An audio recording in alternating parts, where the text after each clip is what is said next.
नमस्कार. काल आपण म्हणजे मागच्या सेशनमध्ये आपण जो काही डॅशबोर्ड क्रिएट केला होता, त्यालाच आता आपण थोडंसं एक्सटेंड करणार आहोत आणि बऱ्यापैकी काही ऑप्शन्स ट्राय करणार आहोत. जेणेकरून आपल्याला अजून थोडीफार अंडरस्टँडिंग येईल, की आपण नेमकं काय-काय आणि कोणत्या-कोणत्या गोष्टी करू शकतो.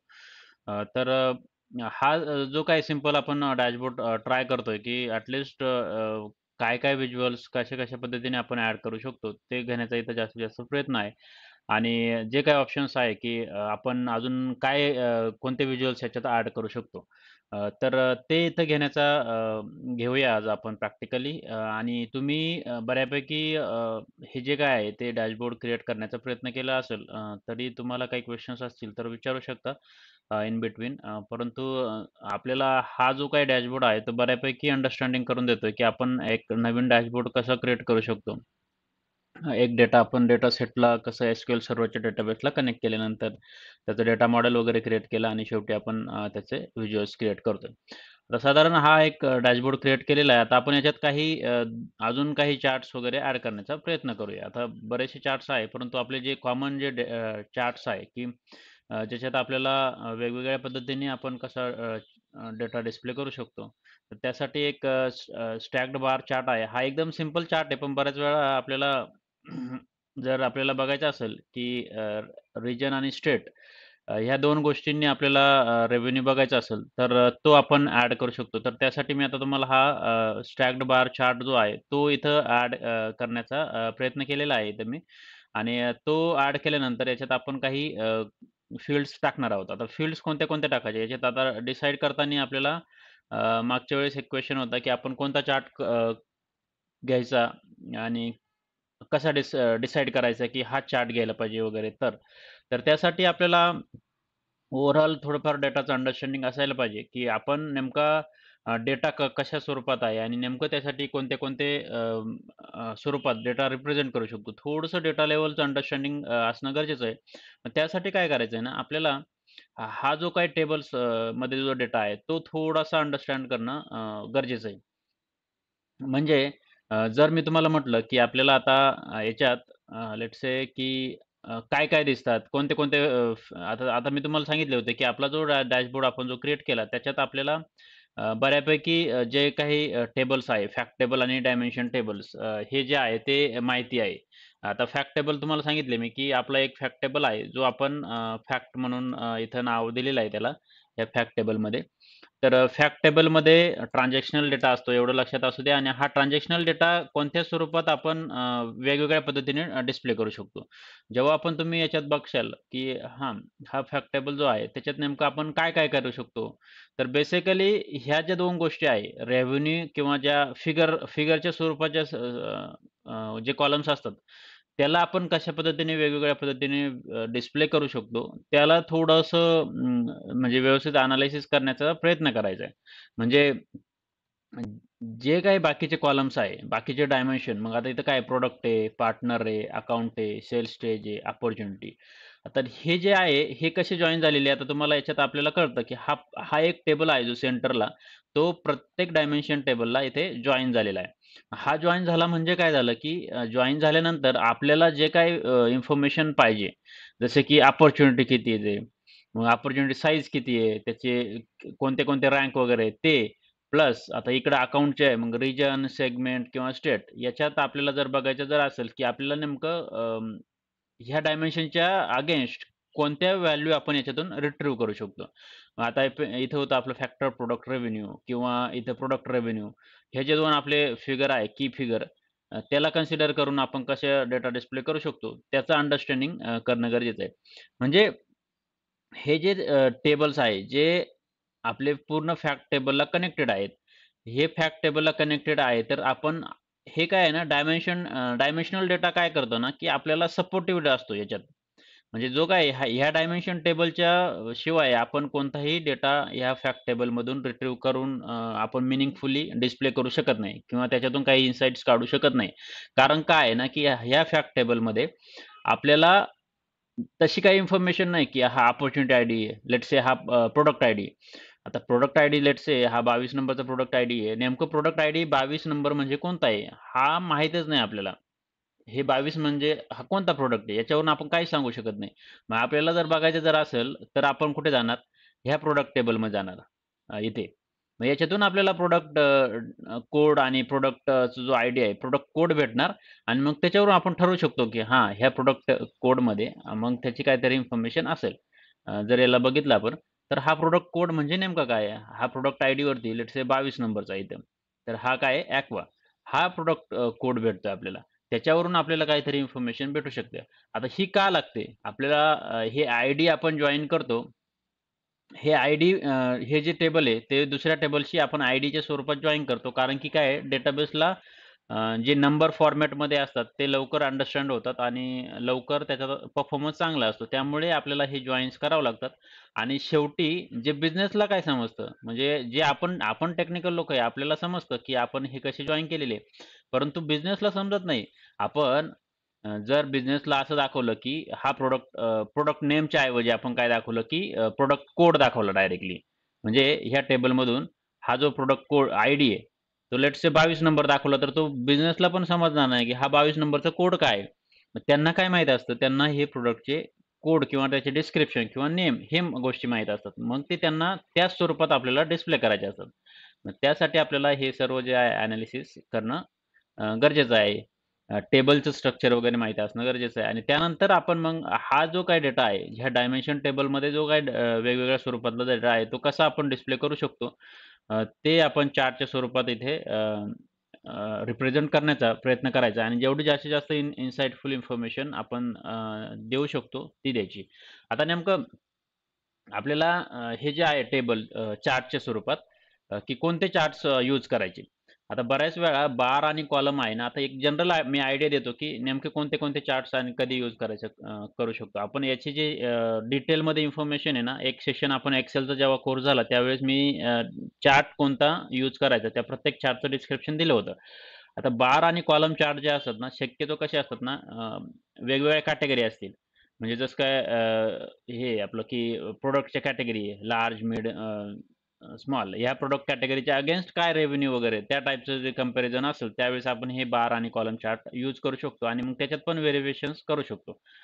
आणि लाईन आणि एरियामध्ये थोडंसं टाईम रिलेटेड असतात, की जिथे आपण स्पेसिफिक मंथ वाईज वगैरे आता इथं बघा हे कॉम्बिनेशनमध्ये हा चार्ट यूज केलेला आहे. जिथं लाईन चार्ट पण यूज केलेला आहे आणि हा बार चार्ट पण आहे.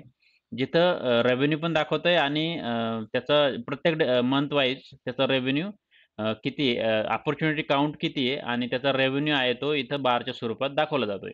तर हे झालं याचं लाईन आणि एरिया चार्टमध्ये. आता एरिया चार्टमध्ये पण जेव्हा आपला काही डेटा खूप सारा डेटा असेल आणि त्याच्यात आपल्याला कसा जो डिस्ट्रिब्यूट झालेला आहे तो बघायचा असेल तर आपण हे एरिया चार्ट वगैरे यूज करतो. आता बऱ्याच वेळा आपण जेव्हा डॅशबोर्ड वगैरे क्रिएट करतो तेव्हा हे जे कॉमन चार्ट्स असतात ना, तेच जास्त करून यूज केले जातात. म्हणजे हे कॉलम चार्ट, स्टॅक्ड बार चार्ट वगैरे हे. परत लाईन चार्टमध्ये हे लाईन चार्ट आणि किंवा असा हा जो आहे लाईन आणि स्टॅक्ड कॉलम चार्ट जो असा आपण यूज केलाय तो. तो एक इफेक्टिव्हली यूज केला जातो. आता वॉटरफॉल, फनेल, स्कॅटर्ड हे जे आहे ते खूप रेअरली यूज केले जातात. पण स्कॅटर्ड चार्ट एक आहे तो आपण यूज करू शकतो. जसं की आपल्याला जर दाखवायचं आहे, की 1 महिन्याभराचं टेम्परेचर आहे आपण कॅल्क्युलेट केलेलं आहे आणि त्या महिन्याभराचं टेम्परेचर कशा पद्धतीने डिस्ट्रिब्यूट झालेलं आहे प्रत्येक दिवसाचं, ते पण आपल्याला करायचं असेल तर आपण हा स्कॅटर्ड चार्ट यूज करू शकतो. हा फनेल चार्ट जो आहे, तो फनेल चार्ट म्हणजे ॲक्चुअली जे डिस्ट्रिब्युशन असेल डेटा प्रत्येक लेट्स से सेक्टरचे. प्रत्येक सेक्टरमध्ये पर्टिक्युलर रेव्हेन्यूचं कसं डिस्ट्रिब्युशन आहे वन बाय वन, तर आपण या स्वरूपात दाखवण्याचा प्रयत्न केला तरी चालेल. आणि waterfall chart actually level wise असतात, की एका स्टेजमधून दुसऱ्या स्टेजमध्ये कसं जायचं. मग त्यावेळेस ते आपण हे वॉटरफॉल चार्ट वगैरे यूज करतो. तर आता हे वॉटरफॉल आणि फनेल हे खूप रेअरली यूज केले जातात. जास्त काही यूज केले जात नाही. पण थोडंसं अंडरस्टँडिंग असू द्या.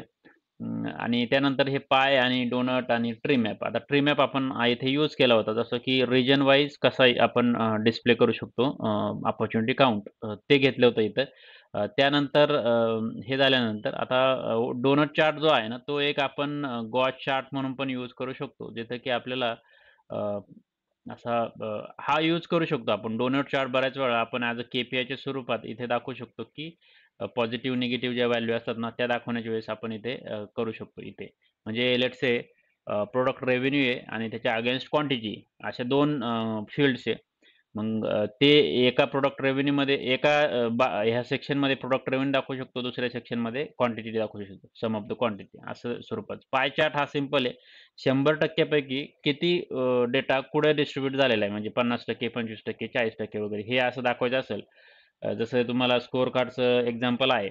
म्हणजे एखाद्या मार्कशीट्स आहे, त्याच्यात आपल्याला सब्जेक्ट वाईज जर काढायचं असेल तर हे पाय चार्ट वगैरे यूज केले जातात. आणि मॅपच्या रिलेटेड जे आहे, आता हे मॅप हा हा एक यूज केला जातो. याच्याही पेक्षा हा जो फील्ड मॅप आहे ना आणि हा जो शेप मॅप आहे, हे 2 आहे ना चांगल्या पद्धतीने यूज केले जातात आणि याच्यात कसं आहे ना, की लोकेशन वाईज आपण डेटा डिस्प्ले करतोय. तर आज आपण तो इम्प्लिमेंट करण्याचा प्रयत्न करणार आहे. ॲक्चुअली माझ्याकडे ते वर्क होत नाही, परंतु तरी मी तुम्हाला दाखवून देईल, की कसा तो आपण याच्यात लोकेशन वाईज आपण कसं रेव्हेन्यू वगैरे डिस्प्ले करू शकतो ते. त्यानंतर गॉस चार्ट, आता गॉस चार्ट म्हणजे काही प्रोग्रेस दाखवायची असेल आपल्याला एखाद्या चार्ट याच्यात म्हणजे पर्टिक्युलर सेक्टरमध्ये पर्टिक्युलर इंडस्ट्रीमध्ये काही सेक्टरची ग्रोथ कशी आहे. तो इंडिकेटर दाखवायचा असेल तर आपण तो गॉस चार्ट वापरतो. हा एक कार्ड न्यू आहे आणि हे एक सिंपल आहे. याच्यात एक ॲडिशनल फीचर असतं, ते आपण घेण्याचा प्रयत्न करूया. आणि मल्टी रो कार्ड आणि हे जे आहे के-पी-आय. आता मल्टी रो कार्ड म्हणजे हेच असतात सिंपल कार्ड, फक्त एकाखाली एक 2-3 आपण डायरेक्ट दिसते. जसं इथे मी 2 ॲड केले सेपरेट रो कार्ड सिंपल. तर हे याच्यातच आपण एक 2-3 रो कार्ड एका के-पी-आय एका याच्यातच दाखवू शकतो. आणि ही जे आहे हे हायलाइटर असतात, के-पी-आय म्हणतो याला आपण, की एखादा रेव्हेन्यू म्हणजे क्विकली एखादा कोणीतरी आला डॅशबोर्डकडे बघितलं, तर डेलीमध्ये त्याचा ट्रेंड कसा आहे, अप आहे का डाउन आहे, तर ते दाखवण्यासाठी आपण हे एक यूज करतो. स्लायसर तर तुम्हाला माहिती आहे. हे स्लायसर आणि स्लायसर न्यूमध्ये थोडासाच फरक आहे. त्याच्या प्रॉपर्टीजमध्ये कळतो तो आपल्याला. मी तुम्हाला दाखवेल तो. टेबल आणि टेबल मॅट्रिक्स. टेबल मॅट्रिक्समध्ये टेबल हा एक सिंपल आहे, कॉलम आणि रोचा. टेबल मॅट्रिक्स आज आपण घेणार आहोत, जिथे आपल्याला रोज, कॉलम वाईज किंवा हायरार्किकल डेटा एका वेळेस डिस्प्ले करता येतो. आणि हे काही एआय व्हिज्युअल्स आहे. Question and answer, smart narrative, decomposition tree वगैरे. हे इनबिल्ट पॉवर बीआय प्रोव्हाईड करतं. आपण ॲज अ सेपरेट एक पेज घेऊन याच्यात हे क्वेश्चन एंड आन्सरचं सेक्शन आपण ॲड करू शकतो. आज आपण हे क्वेश्चन एंड आन्सरचं एक घेणार आहोत आणि हे ऑथर आहे जे आर स्क्रिप्ट, पायथॉन व्हिज्युअल्स आपण करण्याचा प्रयत्न करू शकतो डायरेक्टली. इंटिग्रेशन म्हणजे हे पायथॉन आणि पॉवर बीआयचं इंटिग्रेशन याचा एक घेणार आहे मी. एक सेपरेट व्हिडिओ किंवा सेपरेट ॲक्चुअली सेशन याचं घेणार आहे, की जिथं आपण पायथॉन कसं पॉवर बीआयमध्ये ॲड करणार आहोत, इंटिग्रेट करू शकतो ते. तर अशा पद्धतीने हे आहेत. तर ह्या सर्व गोष्टी आपल्याला इथं बघायच्या आहे आणि ह्या बघितल्यानंतर आपण काय करणार आहोत आता 2-3 गोष्टी आपल्याला बघायच्या आहे आज. एक स्टॅक बार चार्ट बघायचा आहे, ज्याच्यात आपण रिजन आणि स्टेट याच्या अगेन्स्ट रेव्हेन्यू कसा डिस्प्ले करायचा आहे, तो आपण करू शकतो.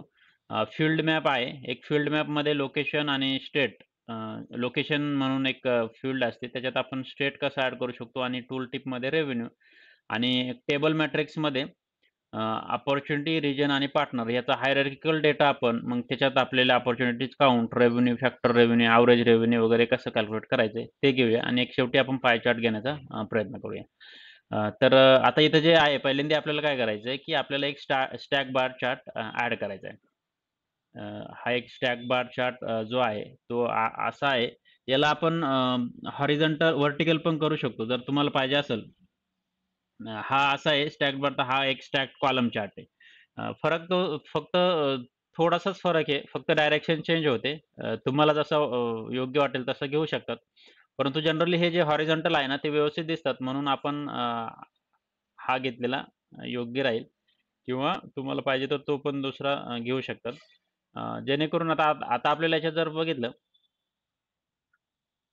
तर याच्यात आपल्याला इथे आपल्याला काय-काय ॲड करायचंय. तर सर्वसाधारणपणे जर आपला काय आहे, की आपला जो फॅक्टर जो आहे, की इथे रेव्हेन्यू जो आहे, रेव्हेन्यू आपल्याला ॲड करायचा आहे. प्रॉडक्ट रेव्हेन्यू म्हणून ह्या एक्सेसवरती. जर याला घेतलं आपण, तर काय आहे, की हा पूर्ण रेव्हेन्यू असा दिसतोय आणि याच्यात आपल्याला काय करायचे 2 फील्ड ॲड करायचे रिजन आणि स्टेट. रिजन आणि स्टेट काय आहे?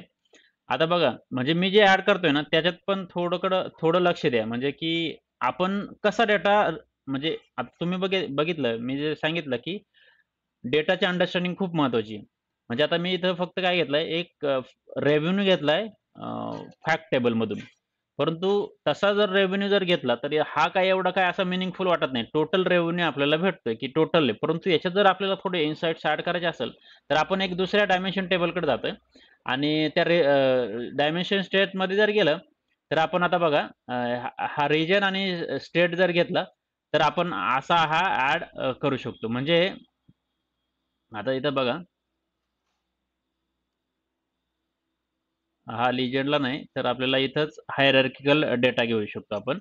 तर इथं लिजेंडला जर घेतला, तर तो एकाच्या इथं स्प्लिट होतो. परंतु हा जर स्टेट इथं घेतला, तर याला एक ड्रिलिंग अप्लाय होते आणि ड्रिलिंग अप्लाय केली, तर म्हणजे आपण इथं काय करू शकतो, की इथं टर्न ऑन जर केली आणि जर ईस्टमध्ये जर गेलो, तर आपल्याला ईस्ट या पर्टिक्युलर याच्यात सर्वच्या सर्व जे काय आहे स्टेट्स ते दिसतात.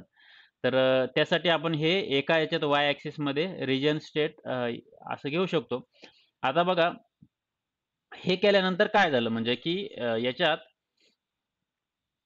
याच्यात आपण असं हे जे आहे की प्रत्येक रिजनमध्ये किती रेव्हेन्यू आहे आणि त्याच्यात आपण मग ड्रिलिंग अप्लाय केल्यामुळं त्याच्यात मग कोणत्या स्टेटमध्ये, मग त्यासाठी आपण हे वाय ॲक्सिसवर हे घेतलेले आणि एक्स ॲक्सिसवरती प्रोडक्ट रेव्हेन्यू घेतलेले. आता याच्यात जर आहे तर आपल्याला याचं थोडंसं फॉर्मॅटिंग वगैरे चेंज करू शकतो आणि याचा जो चार्ट आहे तो आपण चेंज करू शकतो, की त्याचं फॉर्मॅटिंग वगैरे आहे. आता इथं प्रोडक्ट रेव्हेन्यू म्हटलंय, तर याला आपण रेव्हेन्यू बाय रिजन अँड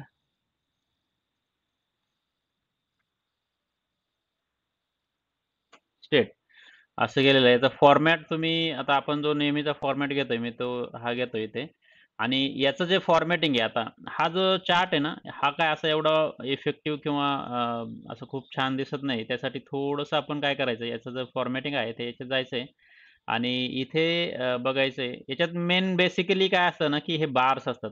हे बार्स आहे ना, ते आपण चेंज करू शकतो. आता इथं स्पेसिफिक आपण सेपरेटली पण याचे बार आहे.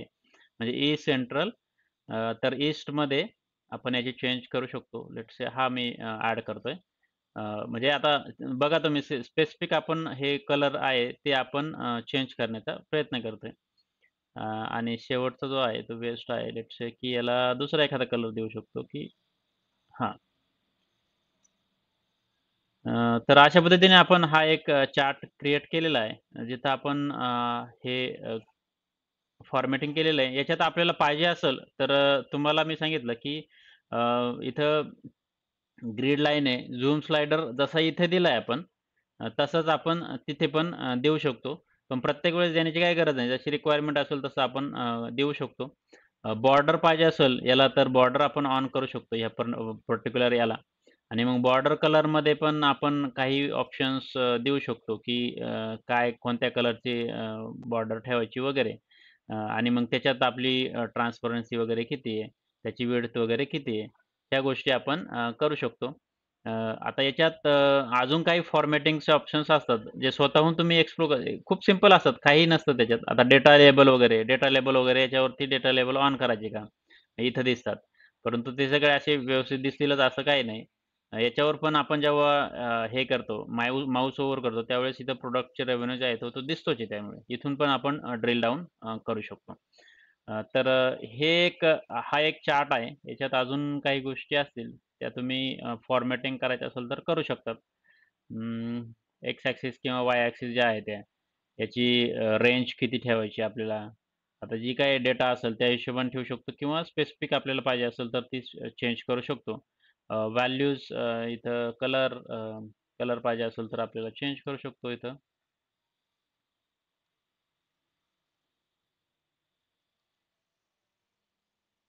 जसं वाटेल तसं.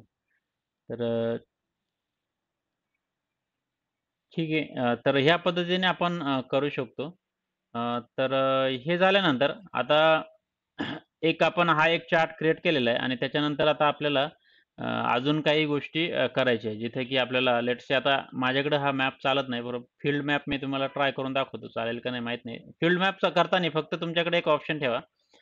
हे जे आहे ना जो तुमचा ऑप्शन्स अँड सेटिंग्समध्ये इथे एक सिक्युरिटी म्हणून एक ऑप्शन आहे. तो तुम्हाला एनेबल करून ठेवायचा आहे. तो इथं सिक्युरिटीमध्ये इथे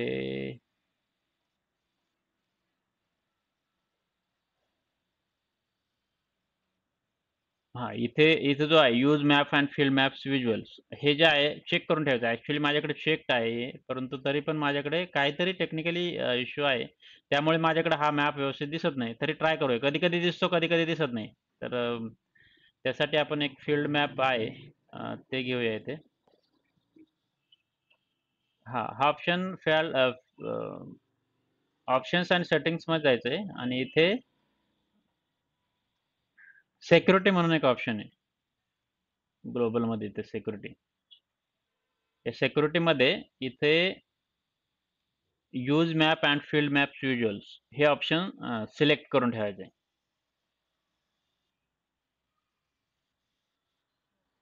ठीक आहे. आणि ओके करायचं आहे. आणि आता मी इथे एक फील्ड मॅप ट्राय करतोय. आता फील्ड मॅप म्हणजे हा जो आहे तो चार्ट.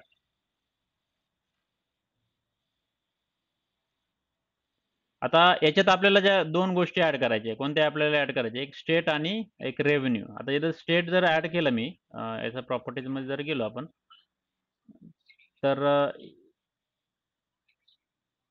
इथं जो आहे तो स्टेट इथं ॲड करायचा आहे आणि हे जे आहे टूल टिप्समध्ये तुम्ही रेव्हेन्यू ॲड करायचा आहे. जर तुमच्याकडे होत असेल तर तुम्ही हे करा. माझ्याकडे होत नाही आता सध्या. परंतु टूल टिप्समध्ये हे प्रॉडक्ट रेव्हेन्यू आहे, ते ॲड करण्याचा प्रयत्न करा. हे केल्यानंतर एक तुमचा एक प्रॉपर व्हिज्युअल क्रिएट होईल आणि त्याची फॉर्मॅटिंग तुम्ही मग वेगवेगळ्या पद्धतीने करू शकता. ठीक आहे.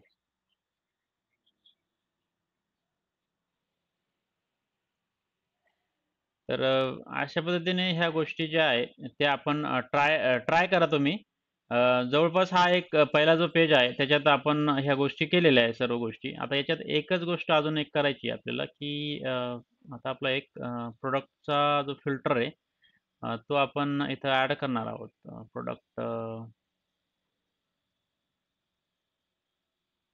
एक स्लायसर राहील इथे. जो स्लायसर आपण इथे ॲड करतोय.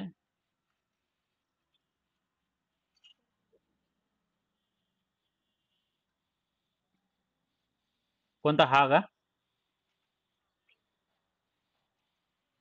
हां, तो ॲक्चुअली त्याला काहीतरी इन्स्टॉल करताना काहीतरी प्रॉब्लेम झाला असेल. पॉवर बीआय प्रोमध्ये पण काहीतरी सेटिंग करावं लागते. मी आज परत एकदा बघतो. मी मागे एकदा बघितलं होतं, परंतु त्यासाठी काही म्हणजे आपल्या जो ॲडमिन पर्सन असतो ते पर्टिक्युलर इन्स्टॉलेशन जे करतात. ॲक्चुअली आपण हे लोकल केलेलं आहे, तरी होत नाहीये. तर बघतो मी आज एक काहीतरी चेक करतो एकदा आणि काय असेल तर सांगतो मग तुम्हाला. ऑप्शन्स आहे ते म्हणजे ऑनलाईन सर्च केलात ना, देतात ते काही स्टेप्स अप्लाय केलेल्या. परंतु मी त्या पण ट्राय केलेल्या आहे. परंतु आज परत एकदा चेक करून तुम्हाला सांगतो मी ते. ठीक आहे. आता इथे इथे एक ऑप्शन आहे. तो आपल्याला हां, स्लायसर ॲड करायचा आहे. स्लायसर इथे हां, स्लायसर जो आहे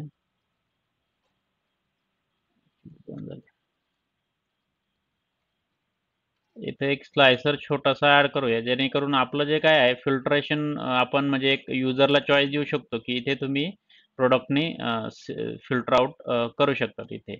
तर त्यासाठी तुम्हाला हे जे आहे प्रॉडक्ट कोड जो आहे, तो इथं तुम्ही घेऊ शकतात आणि तो इथे डिस्प्ले करू शकता. स्लायसरची जी सेटिंग आहे, ती स्लायसर सेटिंग तुम्ही व्हर्टिकल लिस्ट न ठेवता ड्रॉप डाउन ठेवा आणि याची जी स्लाइसर हेडर वगैरे जो आहे तो ठीक आहे आणि याचा व्हॅल्यूज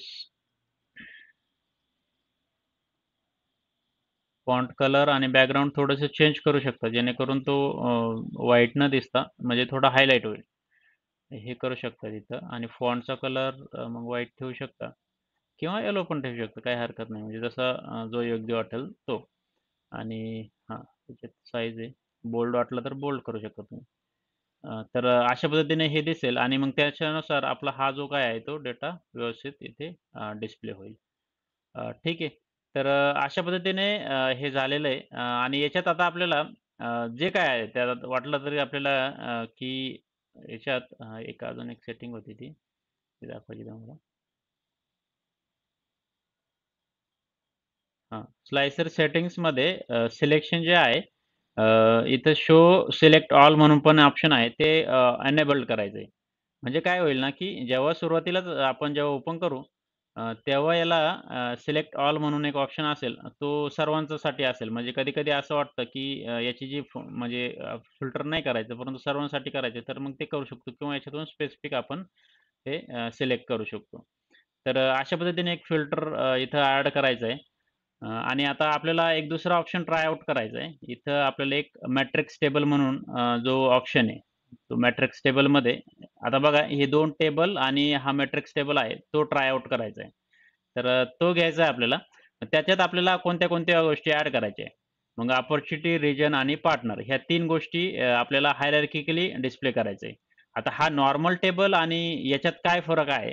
तर तुम्ही याच्यात जर बघितलं, तर स्ट्रक्चर जर बघितलं, तर याचा आयकॉन पण बघा. एक सिंपल टेबल कसं आहे, की फक्त कॉलम हेडर असतात आणि कॉलम रोज असतात. याच्यात कसं आहे, की आपण कॉलम, रो, हेडर आणि डेटा या 3 गोष्टी कंबाईन करू शकतो.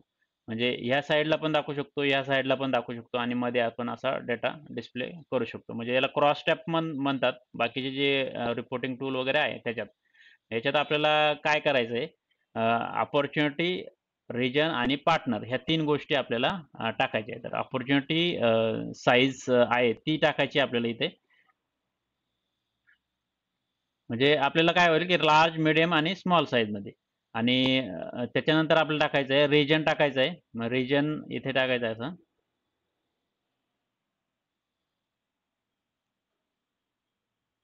आणि शेवटी टाकायचं आहे आपल्याला एक पार्टनर.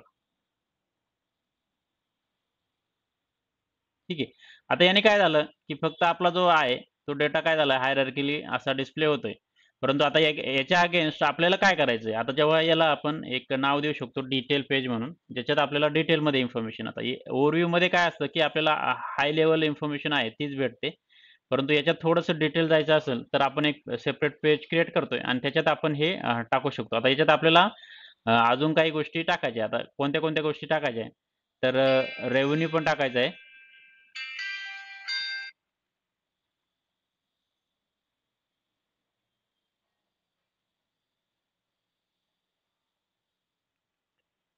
जो आपण मेजर क्रिएट केला होता, हा प्रॉडक्ट रेव्हेन्यू, तो आपण इथं टाकू शकतो.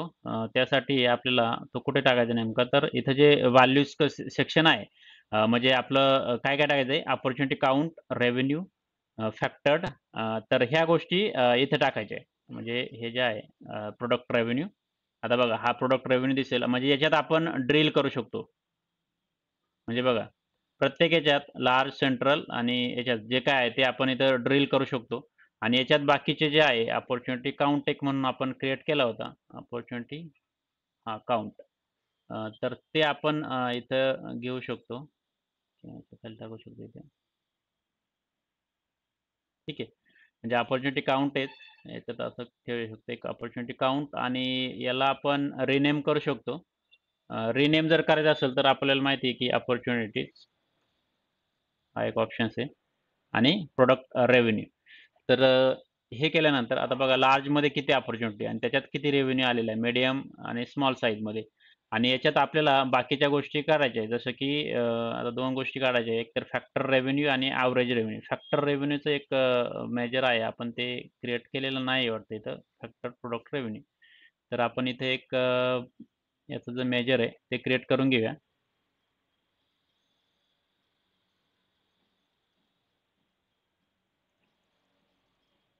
Factor revenue equal to sum of factor product revenue. हे जे आहे सिंपल आपण एक सम फंक्शन घेतोय आणि त्याला नाव देतोय मी फॅक्टर रेव्हेन्यू आणि हे जे आहे ते आपण इथे ॲड करू शकतो. ठीक आहे आणि एक शेवटी आपल्याला एक ॲव्हरेज रेव्हेन्यूचं पण करायचं आहे. त्यासाठी एक आपण ॲव्हरेज रेव्हेन्यू म्हणून एक मेजर क्रिएट करतोय.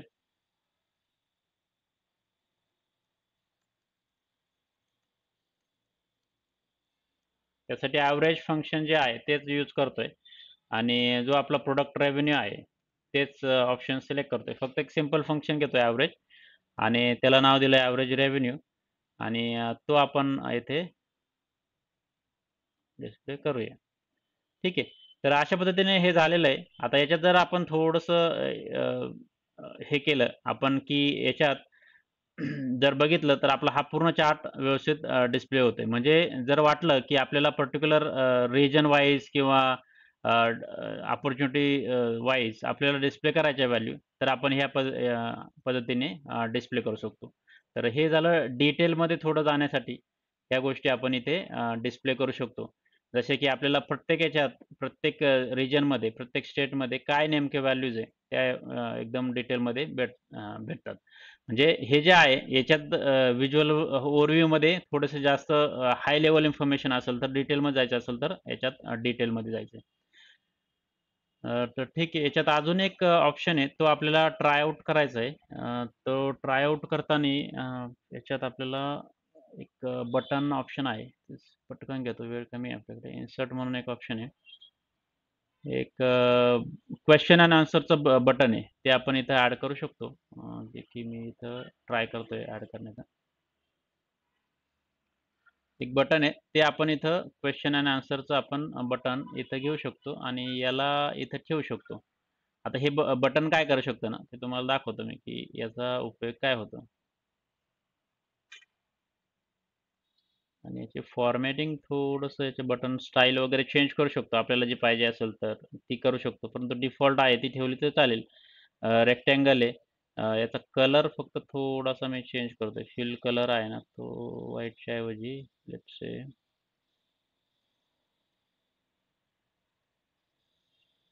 असं काहीतरी करूया.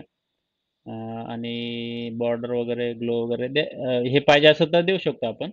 आणि इथे काय होतं ना, की याला जर आता तुम्ही बघितलं तर याच्यावरती एक ॲक्शन म्हणून प्रॉपर्टीज असते. आता ॲक्शन हे जे आहे ॲक्शन.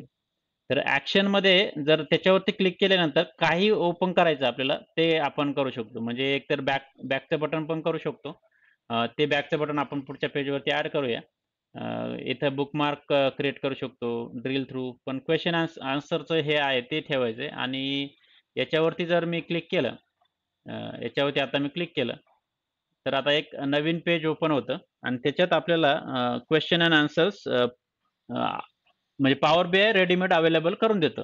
जे काय करतं ना, की आता म्हणजे खूप सारे चार्ट्स आपण स्वतःहून क्रिएट करण्यापेक्षा युजरला चॉईस द्यायची. एंड युजरला चॉईस द्यायची, की आता इथं मी सांगितलं, की what is the average revenue by state आणि असा एक क्वेशन विचारला.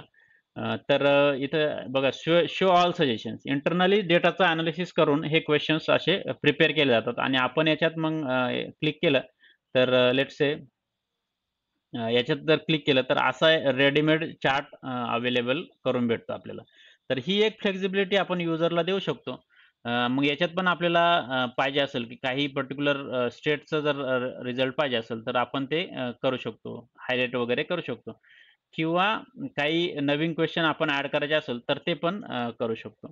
तर हे एक ऑप्शन आहे, ते ट्राय करू शकतात. आणि इथे एक दुसरं एक ऑप्शन आहे आपल्याला ठेवायचं आहे इथे. तर ते बॅकचं ऑप्शन ठेवायचं आहे इथे एक बटन जे आहे.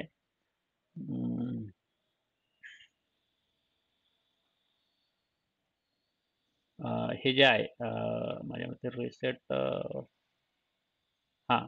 आता काय होतं ना, की ह्या रिसेटचं बटन दाखवतो मी तुम्हाला. रिसेट जे आहे बटन माझ्या मते ते हे जे रिसेटचं बटन आहे ना, ते काय करतं? लेट्स से मी इथे एक रिसेटचं बटन ॲड करतो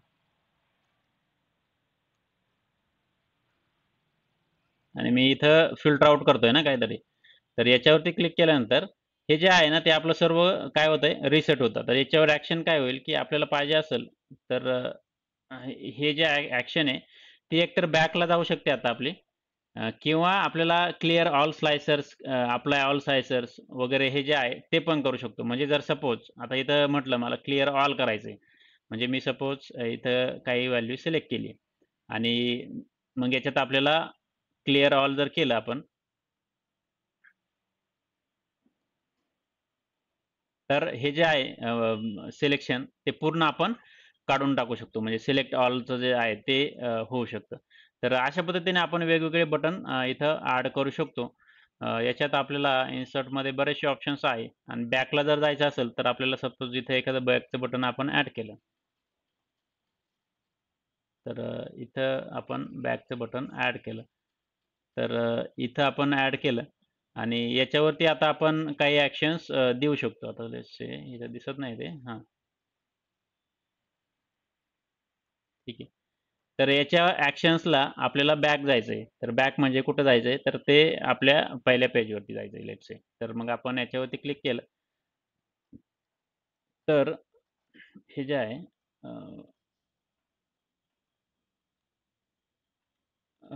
पेज नेव्हिगेशन करू शकतो आपण इथं आणि हे जे आहे कोणत्या पेजवरती जायचं मल्टिपल पेजेस असतील आपले तर आपला हा ओव्हरव्ह्यू पेजला जायचं आहे. तर हे केल्यानंतर आता बघा हां, कंट्रोल आणि कंट्रोल आणि क्लिक करायचं आहे, तर ते पहिल्या पेजवरती बॅक होईल. तर अशा पद्धतीने हे 2-3 ऑप्शन तुम्ही ट्राय करू शकतात. जे काही ऑप्शन्स अवेलेबल आहे. याच्यात आपल्याला अजून पुढे भरपूर 2-3 गोष्टी बघायच्या त्या उद्या बघूया आणि याच्यात आपल्याला जे काही ऑप्शन्स आहे, कसे ट्राय आउट करायचे त्या सर्व गोष्टी आपण उद्या बघूया. आणि हा डॅशबोर्ड आपण उद्या पॉवर बीआय प्रोमध्ये पब्लिश करणार आहोत आणि त्यात काय-काय ऑप्शन्स करू शकतो, कसा दिसेल असं हे आणि तिथे कसे ऑप्शन्स आपण ट्राय आउट करू शकतो, हे बघणार आहोत.